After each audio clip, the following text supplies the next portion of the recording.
Hi hello everyone, అందరికీ నమస్తే. అందరు ఎలా ఉన్నారండి? బాగున్నారా? నేనైతే చాలా బాగున్నానండి. ఇది సండే వ్లాగు. ఇప్పుడు టైం అయితే కరెక్ట్గా 11 అవుతుందండి. మార్నింగ్ నేను 5:36 ఆ టైంకి లెగిసాను. సండేనే కదా, ఎక్కువసేపు పడుకుంటా కదా భవాని, రోజు ఎందుకు లెగిసిపోయావు అని అనుకుంటారా. నేను నిన్న నైటు సాటర్డే నైట్ మూవీ చూస్తూ పడుకున్నాను కదండి. రోజు వెబ్ సిరీస్ 11 అయ్యింది. అయితే పడుకున్నాను, కానీ నాకు ఏవేవో ఆలోచనలు, అస్సలు నిద్ర పట్టట్లేదు. మనసు ఎందుకో చాలా ఆందోళన కింద, ఆందోళన కాదు, బాధగా అలా ఉందనమాట. సరే, దేనికి బాధపడుతున్నాను అంటే నాకు రీజన్ తెలియట్లేదు, కానీ మనసంతా చాలా హెవీ అయిపోయినట్టు, అలాగా బాధగా బెంగగా అయితే ఉందండి. సో ఇంకా రీజన్ ఏంటి తెలియలేదు. అలా అలా అలా ఆలోచిస్తూ పడుకునేసరికి టైం అయితే 1:30, 2 అయిపోయిందండి. పడుకున్నానే, కానీ కలలు ఏంటేంటో కలలు, అసలు కలలు వస్తూనే ఉన్నాయి నాకు. ఇంకా రెగ్యులర్గా అలారం ఉంటుంది కదా, అది మా హస్బెండ్ వాకింగ్కి వెళ్ళడం కోసం పెట్టుకున్నారు. అలారం మోగిందనమాట. అసలే నిద్ర పట్టక పడుతుంది. ఈ లోపల మా హస్బెండ్ అలారం 6 టైంకి లెగిసింది. ఇంకంతేనండి, 6 లేచిన తర్వాత టాయిలెట్ వస్తుందనేసి వాష్రూమ్కి వెళ్ళి వచ్చాను. మళ్ళీ స్టార్ట్ అయిపోతుంది. ఏంటో తెలియదు, అదొక రకమైన దిగులు, హార్ట్ అంతా హెవీ అయిపోయినట్టు, బెంగగా అలా ఉంది. నేనేదో కోల్పోయినట్టు. అసలు ఏం జరిగింది? ఏం జరగలేదు, హ్యాపీగా ఉన్నాము. అయినా కూడా ఎందుకు ఈ హెవీనెస్ ఎందుకు వస్తుంది, ఏదో తెలియని సాడ్నెస్ ఎందుకు వస్తుంది అన్నది నాకైతే తెలియలేదనమాట. సో ఇంకా అలా కూర్చుని ఆలోచిస్తూ ఉంటే పని అవ్వదు అని చెప్పేసి లెగిసిపోయానండి. అలా మెలకుగానే ఉన్నాను. బెడ్ పైన 7:30 వరకు అలా మెలకుగా ఉండి, ఇంక ఇలా అయితే అవ్వదు అనేసి ఇంకా లెగిసి బ్రష్ అవి చేసుకుని, తర్వాత బాత్రూమ్లు అవి నీట్గా క్లీన్ చేసేసి, షానుని మనుని నిద్రలేపి, పిల్లలిద్దరికీ తలస్నానం చేయించి, నేను కూడా తలస్నానం చేసేసరికి టైం అయితే 10 అయ్యిందండి. 10 అయిన తర్వాత ఇంకా పిల్లలు మాకు ఆకలి అంటున్నారు. సో పిల్లల కోసము మినపట్టు వేసాను. మళ్ళీ మా హస్బెండ్ నాకు కూడా ఆకలిస్తుంది, టిఫిన్ వేసే అంటే ఆయనకు కూడా మినపట్టు అయితే వేసేసి, నేను కూడా టిఫిన్ అయితే తినేసరికి ఇంకోండి టైం ఇప్పుడు 11 అవుతుంది. ఇంకా షాను మను వాళ్ళు పాపం లెగిసిన కాడ నుంచి ఇంకా చదువుకుంటున్నారండి. రేపు నుంచి ఎగ్జామ్స్ అయితే పిల్లలకి ఫైనల్ ఎగ్జామ్స్ అనమాట. అయితే ఫస్ట్ ఏమన్నారు, పిల్లలకి ఎగ్జామ్స్ జరుగుతాయి కదా, ఫస్ట్ షాను 3rd అన్నారండి. 3rd నుంచి ఎగ్జామ్ స్టార్ట్ అన్నారు. కానీ ఇంకా టీచర్స్కి వేరే వర్క్ ఉండడం వల్ల మనుకి మొత్తం 3 ఎగ్జామ్స్ కలిపి, అంటే వర్క్ షీట్ల కింద ఇస్తారంట. అది రేపే పెట్టేస్తున్నారు. రేపు మండే కదా, రేపు మొత్తం 3 సబ్జెక్ట్స్ కలిపి వర్క్ షీట్లు రేపే రాయిపించేస్తారంటండి. సో మనుకి రేపు ఒక్కరోజే స్కూల్ ఉందండి. రేపే 3 సబ్జెక్టులది కలిపి ఎగ్జామ్ అయితే జరిగిపోతుంది. ఇది ఎగ్జామ్ అనకూడదంట, వర్క్ షీట్స్ యాక్టివిటీస్ చేపిస్తారంట, అంతేనంట. సో రేపు మను స్కూల్కి వెళ్ళింది అంటే రేపు మార్నింగ్ నుంచి ఆఫ్టర్నూన్ వరకు school full day school working అవుతుంది. మను రేపు 3 ఎగ్జామ్స్ రాసేసి వచ్చేస్తుంది. రేపు ఆఫ్టర్నూన్ నుంచి ఇంకా మనుకి హాలిడేస్ అయితే ఇచ్చేసారు, సమ్మర్ హాలిడేస్. షానుకి 3rd నుంచి అయితే ఎగ్జామ్స్ స్టార్ట్ అవుతున్నాయండి. 3rd ఏమో దానికి ఫస్ట్ ఎగ్జాము హిందీ అనమాట. నేను షానుని అన్ని సబ్జెక్టులు చదివించేసాను, కానీ నాకు హిందీ చదివించడం రాదండి. సో హిందీ అయితే ఆగిపోయింది షానుకి. సో ఇప్పుడు షాను ఆ హిందీ అయితే వాళ్ళ డాడీ ప్రాక్టీస్ చేపిస్తున్నారు. సో పిల్లలు పొద్దున్నుంచి లేచినప్పటి నుంచి టిఫిన్ తినేసి ఇంకా చదువుకోవడం అయితే స్టార్ట్ చేశారు. మనుకు పెద్ద ఎక్కువ సిలబస్ ఉండదండి. సో మనుది అయితే కంప్లీట్ అయిపోయింది. కానీ షానుకి హిందీ 9 లెసన్స్ ఉన్నాయి. ఇది ఫైనల్ ఎగ్జామ్స్ కదండి, మొత్తం టెక్స్ట్ బుక్ అంతా రీడ్ చేయాలి, తప్పదు. సో 9 ఉన్నాయి అనమాట. మా షానుకి కూడా పాపం హిందీ అంత బాగా రాదు, వచ్చు, కానీ మనకి వేరే సబ్జెక్టులు వచ్చినంత బాగా హిందీ అయితే రాదనమాట దానికి. సో టైం ఎక్కువ పడుతుంది. పాపం అది హిందీ వాళ్ళ డాడీ చదివిస్తుంటే చదువుకుంటుందండి. ఇంకైతే మన సిలబస్ అయితే కంప్లీట్ అయిపోయింది. ఇంకొకసారి రివిజన్ అయితే నేను చేయించాలి, కానీ నాకు చాలా చాలా పని ఉందండి. ఫస్ట్ అయితే వంట పని కంప్లీట్ చేసి తర్వాత అయితే మనుతో కూర్చుంటాను నేను. అండ్ ఇంకా ఈరోజు నేను కంప్లీట్ చేయాల్సిన షూటింగ్ వర్క్ చాలా ఉండిపోయింది, వాటిని కూడా కంప్లీట్ చేసుకోవాలి. ఇంకా వాళ్ళని డ్యాన్స్ క్లాస్లో దింపాక టైం ఉంటుంది కదా 1 అవర్, ఆ 1 అవర్లో ఆ వర్క్ అయితే కంప్లీట్ చేద్దాము అనేసి ప్రస్తుతం అయితే ఇంకా నేను రెడీ అయిపోయానండి. వంట పని స్టార్ట్ చేస్తూ వ్లాగ్ అయితే స్టార్ట్ చేద్దాము అనేసి. సో మనసు బాగాలేదు కదా అనేసి ఖాళీగా అలా కూర్చునే ఉన్నాను అనుకోండి, ఇంకా అదొక సాడ్నెస్లోకి వెళ్ళిపోతున్నాను. రీజనే తెలియట్లేదు, అదొక సాడ్నెస్ అయితే వచ్చేస్తుంది అనమాట. ఇలా ఎవరికైనా జరుగుతుందో లేదో తెలియదు కానీ నాకు మాత్రం రిపీటెడ్గా జరుగుతుంది. అది కూడా యూట్యూబ్ స్టార్ట్ చేసిన దగ్గర నుంచేనండి. అంతకు ముందు ఇలా ఉండేది కాదు. యూట్యూబ్లో ఫ్లక్చువేషన్స్ వ్యూస్ అవి అలా తగ్గి పెరిగి అలా వస్తూ ఉంటాయి కదా, అదొక లేనిపోని దిగులు ఇలా వస్తూ ఉంటుంది అనమాట. సో ఇంకా త్వరగా వంట పని అయితే స్టార్ట్ చేసేసి పిల్లల్ని డ్యాన్స్కి పంపించేసిన తర్వాత నేను షూటింగ్స్ అయితే కంప్లీట్ చేసుకోవాలండి. పిల్లలిద్దరికి జడ వేసేసి మిగతా పని అయితే పూర్తి చేసుకుంటాను. ఇంకా పిల్లలకి సెలవులు ఇచ్చేస్తున్నారండి. ఇంకా అసలు నేను బ్లాగ్స్ సరిగ్గానే తీయలేను, నాకు అసలు అర్థం కావట్లేదు. షానుకి ఏమో ఇప్పుడు ఎగ్జామ్ స్టార్ట్ అవుతున్నాయి కదా, March 3 నుంచి ఎగ్జాము హాఫ్ డే ఉంటుంది, మిగతా రోజు సెలవు. అమ్మ మళ్ళీ మధ్యలో 4-5 డేస్ సెలవు వస్తుంది, మళ్ళీ ఎగ్జామ్ అయితే ఉంటుంది అనమాట. అలాగా వద్దు, ఐస్ క్రీమ్ ఉంది కదా, ఐస్ క్రీమ్ తినండి దాసి. March 3 ఒక ఎగ్జామ్ ఉంటుందండి, మళ్ళీ 4-5 డేస్ సెలవు వస్తుంది, మళ్ళీ ఒక ఎగ్జామ్ ఉంటుంది, మళ్ళీ 4-5 డేస్ సెలవు, మళ్ళీ ఒక ఎగ్జాము, అలా ఉంటుంది అనమాట ఇప్పుడు.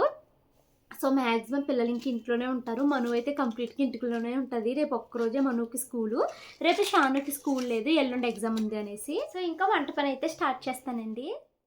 ఇది నా ఫైనల్ లుక్ అండి. ఇది 2 పీసెస్ సెట్. డ్రెస్ని అయితే ట్యాగ్ చేస్తున్నాను, ఎవరికైనా ఇంట్రెస్ట్ ఉంటే పర్చేస్ చేసుకోవచ్చు. సో మొత్తం అంతా ఇది మనకి థ్రెడ్ వర్కే వచ్చిందండి, మళ్ళీ వర్క్ పోతుందని భయం కూడా లేదు. మొత్తం కాటనే, చాలా బాగుంది రోజు మొత్తం ఉంచుకోవడానికి. ఇంకా నేను దీన్ని ఒక చిన్నది ఇన్స్టాగ్రామ్లో వీడియో పెట్టుకుంటాను కదా, సో అందుకనేసి ఇది ఒక చిన్న షూటింగ్ అయితే మా వారితో తీపించుకుంటున్నానండి. ఇప్పుడు బాగానే ఉంది. వ్లాగ్ ఎండ్ అయ్యేసరికి నేను ఒక పిచ్చిదానిలా కనిపిస్తాను మీకు. సో మళ్ళీ రేపేమో ఇదేంటి భవాని ఎలా మారిపోతుంది అన్నట్టుగా ఉంటుంది రేపు వ్లాగ్ అయితేని.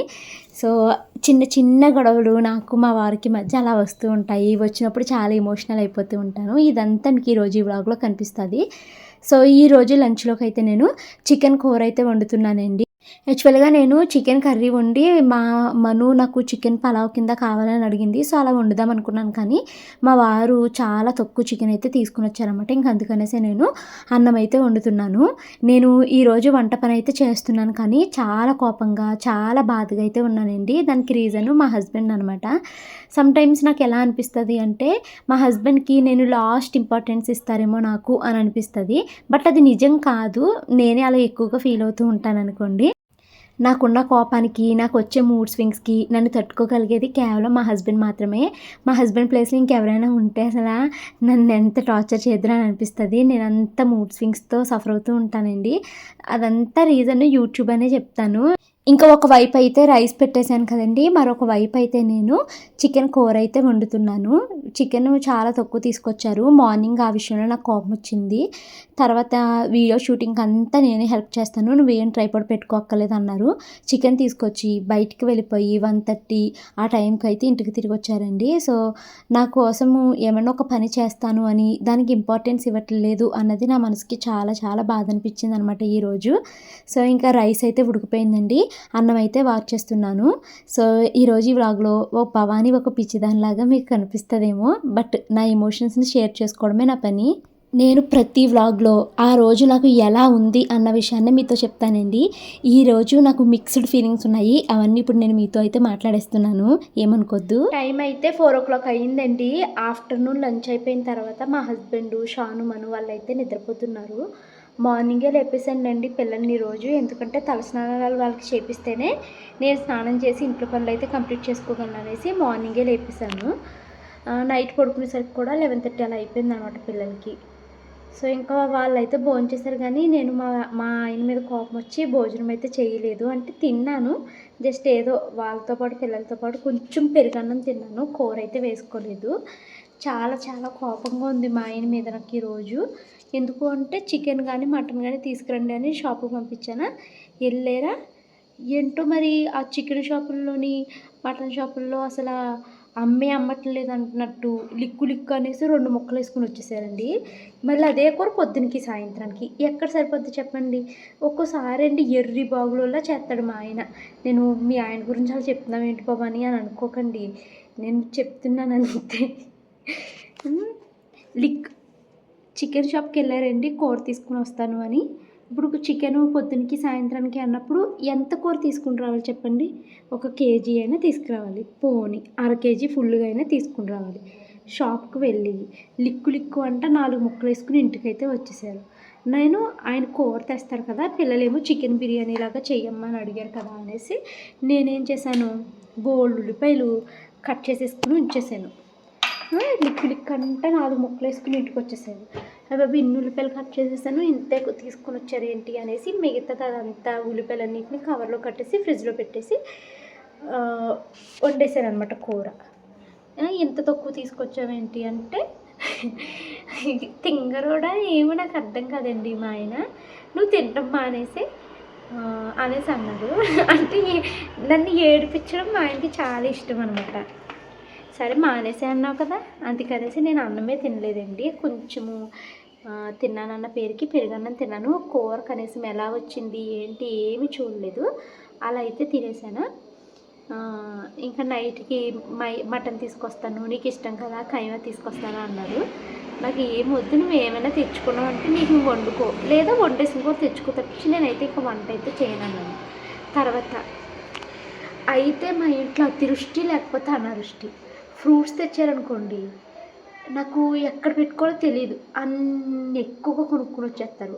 అతివృష్టి లేదా 10 రోజులు అయిపోతుంది, 20 రోజులు అయిపోతుంది, ఫ్రూట్స్ తీసుకురా అని ఎంత చెప్పినా కూడా ఒక్క ఫ్రూట్ కూడా తీసుకురాదు. అదే మళ్ళీ తెచ్చాడనుకోండి, తెచ్చుకునేది ఎలా తెచ్చుకోవాలి, 2 రోజులు తిన్నామా 3 రోజులకు సరిపడి తెచ్చుకున్నామా అన్నట్టు తెచ్చుకోవాలి. అలా ఉండదు. అతివృష్టి అనావృష్టి ఎక్కువగా తీసుకొచ్చేస్తారు. కూరగాయలు అంతే, 2 రోజులకు సరిపడా కూరగాయలు తేరు, 10-15 రోజులకు సరిపడా కూరగాయలు ఒకేసారి దింపేస్తే నేను పప్పే రుబ్బుకుని ఫ్రిడ్జ్లో పెట్టుకోనా, పాడైపోతున్న కిరాణా సరుకే పెట్టుకోనా, లేకపోతే 10 రోజులకి 20 రోజులకి సరిపడా తీసుకొచ్చేసిన కూరగాయలు పెట్టుకొని ఏం పెట్టుకొని చెప్పండి. సో ఇది ఒక విషయం చాలా కోపం వస్తుంది. అయితే అతివృష్టి లేకపోతే అనావృష్టి. ఈరోజు చికెన్ పొద్దునకి సాయంత్రానికి అన్నట్టు కూర తెచ్చినప్పుడు ఎలా తెచ్చుకోవాలి, ఒక అర కేజీకి ఎక్కువ తెచ్చుకోవడమో లేకపోతే కేజీ తెచ్చుకోవడమో చేయాలి. వెళ్ళి లిక్కు అంట చికెన్ షాప్లో చికెనే లేదా అన్నట్టు 4 ముక్కలు తీసుకొని వచ్చారు. అక్కడికే కోపం వచ్చిందంటే నిన్న నైట్ అస్సలు నిద్ర లేదు నాకు. మార్నింగ్ నేను లేచేసరికి ఈరోజు సండే కదా, నేను ఇంట్లోనే ఉంటాను కదా, నీకు నేను వీడియోస్కి హెల్ప్ చేసేస్తాను, నేను కూర తీసుకొచ్చేసి నీకు వీడియో అంతా నేనే షూట్ చేసేస్తాను, నువ్వు ట్రైపాడ్ పెట్టుకోక నేనే హెల్ప్ చేసేస్తాను అది ఇది అన్నారు.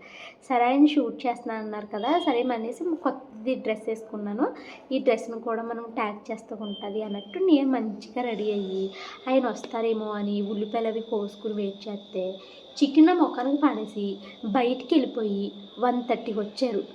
నాకు ఆయన హెల్ప్ చేయకపోయినా పర్వాలేదు, చేస్తాను అని చెప్పడం ఎందుకు చెప్పండి.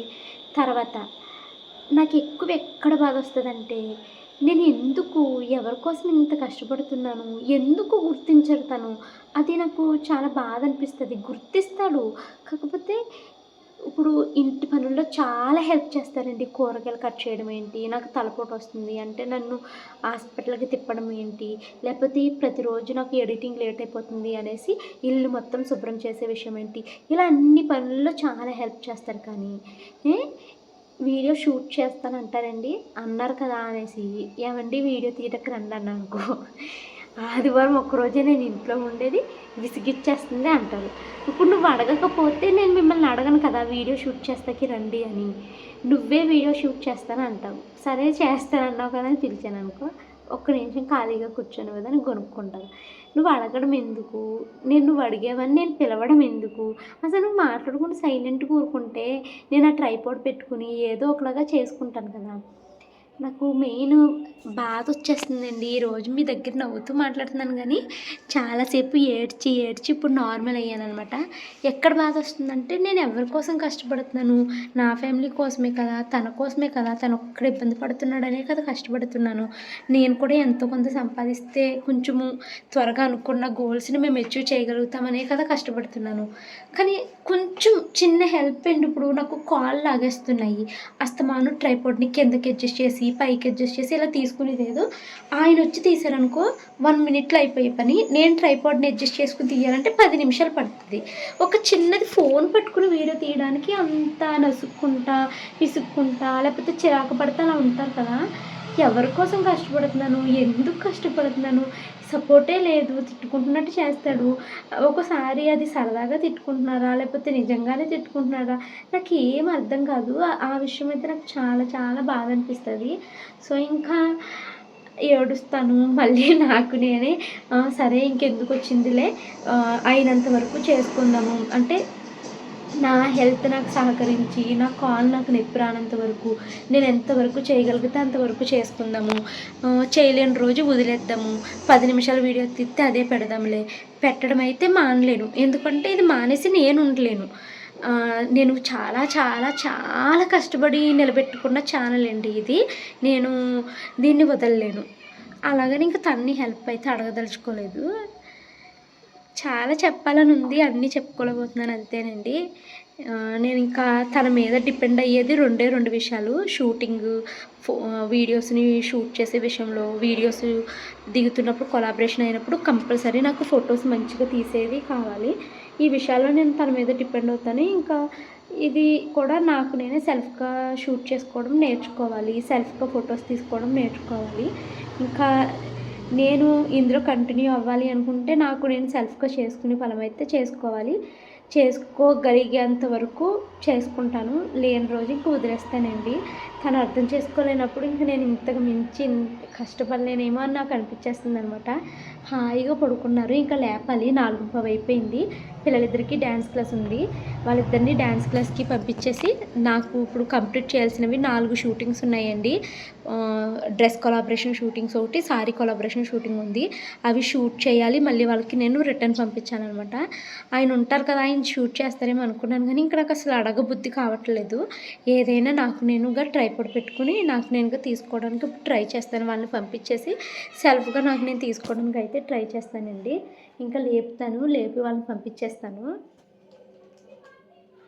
టైం అయితే 5:10 అవుతుందండి. పిల్లలిద్దరిని డ్యాన్స్ క్లాస్కి పంపించేసి మొత్తము తీగల మీద ఉన్న బట్టలన్నిటిని అయితే మడతలు పెట్టేసి సర్దేశాను.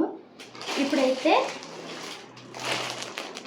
ఈ డ్రెస్సెస్ని వీడియో షూట్ చేసేసి మళ్ళీ ఇది రిటర్న్ అయితే పంపించేయాలండి. జస్ట్ ఒక 5 మినిట్స్ ఆ డ్రెస్ వేసుకుని వీడియోస్, ఫొటోస్ తీసుకుని వీడియోస్ ఇన్స్టాగ్రామ్లో అప్లోడ్ చేస్తాను అవి. సో అవి అయితే నేను ఇప్పుడు మళ్ళీ రిటర్న్ పెట్టాలి. ఆ షూట్ అయితే కంప్లీట్ చేసుకోవాలి. సో నాకు నేనే సెల్ఫ్గా అయితే వీడియోస్ తీసుకోవాలని డిసైడ్ అయ్యాను. మా వారు ఉన్నారు, నేను తీస్తానంటున్నారు, కానీ చాలు, నాకు ఇంకా అసలు పదే ఒకటే విషయం గురించి నాకు బాధపడాలని లేదు. సో అందుకనేసి నాకు నేనే సెల్ఫ్గా తీసుకుందాం అనుకుంటున్నాను. ఇప్పుడు నేను యూజ్ చేస్తుంది సెల్ఫీ స్టిక్ ట్రైపాడ్ అండి ఇది. సో దీనికి మనకి ఇలాగా బ్లూటూత్ వస్తుందన్నమాట. సో వీడియో తీసుకుని ఫొటోస్ కావాలి అనుకున్నప్పుడు మనము వీడియో ఎక్కడ ఆపేయాలనుకుంటే అక్కడ ఆపేసుకోవచ్చు, ఎక్కడ ఆన్ చేసుకోవాలంటే అక్కడ ఆన్ చేసుకోవచ్చు. ఫోన్కి దీనికి బ్లూటూత్ కనెక్షన్ అయితే ఉంటుంది. సో మళ్ళీ ఫొటోస్ నేను ఎక్కడ వీడియో ఆఫ్ చేసేసి ఫొటోస్లోకి వెళ్ళి ఫొటోస్ కూడా నాకు నేను సెల్ఫ్గా తీసుకోవచ్చు. అయితే ఏంటంటే నాది సెల్ఫీ కెమెరా అంత క్వాలిటీ ఉండదనమాట. బ్యాక్ కెమెరా మంచి క్వాలిటీ వస్తుంది. సో కొంచెం వీడియో క్వాలిటీ తగ్గుతుందేమో అనేసి అనుకుంటున్నాను. బ్యాక్ కెమెరాతో తీసుకోవచ్చు, కాకపోతే అక్కడ నేను ఎదురు కనిపిస్తున్నానా లేదా అనేసి చెక్ చేసుకోవడానికి టైం పట్టేస్తుంది అనమాట. అంటే ఇక్కడ నేను ట్రైపాడ్ని అడ్జస్ట్ చేసి అటు వెళ్ళి ఒక వీడియో తీసుకుని మొత్తం కనిపిస్తుందా లేదా లెవెల్ అడ్జస్ట్ చేసుకోవడానికి అటు ఉండి ఎవరో ఒకరు చూసి చెప్తే బాగుంటుంది. బట్ నాకు ఇంకా అసలు అయితే నా షాను మను హెల్ప్ తప్పించి మా హస్బెండ్ అయితే ఇంక నేను హెల్ప్ అయితే అడగదలుచుకోలేదు. ప్రతిసారి ఒకటే రిపీట్ అవుతుందండి. నేను తీస్తాను అంటారు, తీయరు. తీసినా కూడా ఒక 4 ఫోటోలు ఎక్కువ తీయాలి అంటే సనుక్కుంటూ ఉంటాడనమాట. మా ఆయన నాకు ఇంకా అసలు హెల్ప్ అయితే అడగబుద్ధి కావట్లేదు. సో నాకు నేనే తీసుకుంటాను. చెప్పాను కదండి, మొత్తం 4 వీడియోల వరకు షూటింగ్ ఉంది అనేసి. అతి కష్టం మీద మా ఆయన ఎంత బ్రతిమాలినా నాకు వద్దంటే వద్దు, నువ్వు వీడియోలు ఏం తీయక్కర్లేదు అనేసి మా ఆయన మీద కోపం ఇచ్చి నాకు నేనే ఎలా అయితే ట్రైపాడ్ పెట్టుకుని ఒకసారి తల కనపడక ఒకసారి కళ్ళు వరకే కనిపిస్తూ అలా ఎలా అయితే వీడియోనైతే అతి కష్టం మీద నాకు నేనే షూట్ చేసుకున్నానండి. కాకపోతే 1.5 గంట టైం పట్టింది. జస్ట్ ఒక్క షార్ట్ వీడియో మాత్రమే షూట్ చేయగలిగాను. ఇంకా సారీ షూటింగ్ అవ్వలేదు. లేదు, ఇంకొక డ్రెస్ షూటింగ్ అయితే కంప్లీట్ కాలేదు. ఇంక అప్పటికే 1 అవర్ పాటు ట్రైపాడ్ని అడ్జస్ట్ చేస్తూ అటు తిరిగి ఇటు తిరిగేసరికి విపరీతమైన కాలు నొప్పి అయితే వచ్చేసిందండి. నాకు నిన్న హాస్పిటల్లో డాక్టరు ఫిజియోథెరపిస్ట్ ఏమని చెప్పారు అంటే, కాలు నొప్పులు ఉన్నప్పుడు పట్టాలు పెట్టుకోవద్దన్నారు. కాలు వేళ్ళు చుట్లు కూడా నొప్పులుగా ఉన్నాయంటే అవి కూడా తీసేయండి అన్నారు. సో ఇంకా నేను పట్టాలు అయితే వెంటనే తీసేసానండి. చుట్లు ప్రస్తుతానికి లూజ్గానే ఉన్నాయి. ఆవిడ చెప్పారన్నమాట, మీరు 10 నిమిషాలు నుంచుని పని చేస్తున్నారు అనుకోండి, 5 నిమిషాలు ఖచ్చితంగా కూర్చోవాలి అని అన్నారండి. నుంచుని ఎక్కువగా అలా పని చేస్తుంటే కాలు బాగా బరువెక్కేసి నొప్పి వచ్చేస్తుంది అనమాట. ఇంకా ఎక్సర్సైజెస్ అవి చెప్పారు కదా, మీరు చూసారు కదండి. సో అది ఈరోజు 1.5 పాటు ఒక వీడియో షూటింగ్కి చాలా కష్టపడ్డానేమో, కాళ్ళు లాగేసినాయి అనమాట. ఇంకా తర్వాత అయితే మార్నింగ్ నుంచి వచ్చిన గిన్నెలు అయితే క్లీన్ చేయలేదు. ఇంకా వాటిని అయితే క్లీన్ చేసుకుంటున్నానండి. ఇంకా నైట్ మా ఆయన మీద నాకు ఎంత కోపం వచ్చింది ఏంటి అన్నదంతా నేను చెప్పాను కదా, మాది ఒక గొడవల పుస్తకం అనేసి ఒకటి ఉంటుంది అని, దాంట్లో అయితే రాశాను అనమాట. రాసి ఇంకో డైరీలో రాశాను, వెళ్ళి చదువుకోండి అనేసి అంటే మా ఆయన అయితే అది చదువుకున్నారు. ఇంకా నైట్కి ఇద్దరము కూల్ అయిపోయామన్నమాట పడుకునేటప్పుడు. నువ్వు నన్ను ఇంత హర్ట్ చేసావు, నువ్వు నాకు సారీ చెప్పాల్సింది అది ఇది అని అనుకుంటే, ఇంకా పాపం మా ఆయన ఎంత బంగారం అండి, నా కోపం అంతా భరిస్తారు. చిన్నపిల్లని బుజ్జిగిచ్చినట్టు బుజ్జిగిచ్చారు. ఇంకా నిన్న నైట్తో నాకు ఇంకా కోపం అయితే తగ్గిపోయింది. నెక్స్ట్ రేపు వ్లాగ్ అయితే చూడండి. మళ్ళీ మా ఆయన దగ్గరికే వెళ్ళి మా ఆయనతోనే వీడియోలు అయితే షూట్ చేయించుకున్నాను. అలా ఉంటుంది నాతోటి. కోపం వచ్చిందంటే చాలా కోపం వచ్చేస్తుంది. కోపంలో నేను మాటలను తిట్టేసుకుంటాను. నా పని నేనే కోపంగా చేసేసుకుంటూ ఉంటాను. మళ్ళీ నెక్స్ట్ డేకి నార్మల్ అయిపోతాను అనమాట. ఇదేంటి ఈరోజు వ్లాగ్. Thank you.